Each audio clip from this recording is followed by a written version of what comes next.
Notre segment sur l'itinérance se poursuit. On vous présente maintenant un néo-écossais qui a décidé de venir en aide aux personnes sans abri. Il s'appelle Stephen Wilsack et il tenait à faire sa part. C'est pourquoi il a décidé d'offrir des matelas, des tentes hivernales à des itinérants. Il a aussi veillé sur le campement de sans-abri au centre-ville d'Halifax jusqu'à ce qu'il soit démantelé. Paul Léger l'a rencontré. Stephen Wilsack est confortablement assis dans son joli solarium de sa maison à Woolfield, en Nouvelle-Écosse.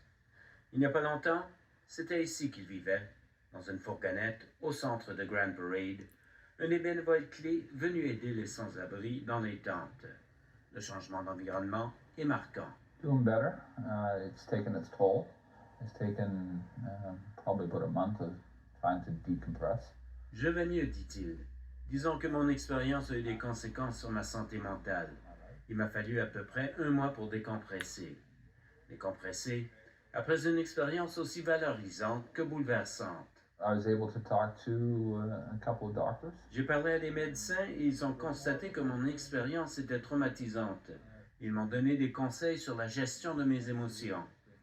C'était au mois de novembre qu'il travaillait au centre-ville d'Halifax en tant qu'agent de santé et de sécurité sur un plateau de tournage. Il a aperçu les sans-abri vivant dans des tentes et s'est dit qu'il ne pouvait pas rester insensible devant leur situation précaire. Il n'avait aucune idée que les 4 mois suivants allaient changer sa vie et qu'il serait sur place à coordonner l'aide aux sans-abri. No idea. We literally went up to hand out some mattresses. Je n'avais aucune idée de la lourdeur de la tâche qui m'attendait. On est allé distribuer des matelas, mais on voyait des gens qui, au sens figuré, étaient en train de se noyer et on ne pouvait que les aider. À travers cette expérience, j'ai vu des personnes presque mourir. En fait, j'ai vu quelqu'un mourir. Plusieurs d'entre eux ont des problèmes de santé mentale. Il n'y a rien qui aurait pu me préparer pour une telle expérience. Pendant son séjour au campement, il a entre autres acheté, avec l'aide de bénévoles, des tentes de pêche sur glace, plus propices pour passer l'hiver. Il a aussi, avec l'aide d'amis dans l'industrie du cinéma, raccordé ses abris de pêche à un réseau électrique afin que les résidents puissent chauffer leurs tentes. Bien que son expérience de bénévole à Grand Parade a été éprouvante, il n'a aucun regret. Renewed sense of purpose in life. Ça a donné un sens à ma vie.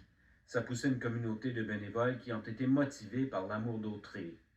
On a beaucoup de talents et de savoir-faire dans notre province et ça fait du bien de voir que ça peut contribuer à résoudre une crise humanitaire. Ici Paul Léger, Radio-Canada, Woolfield.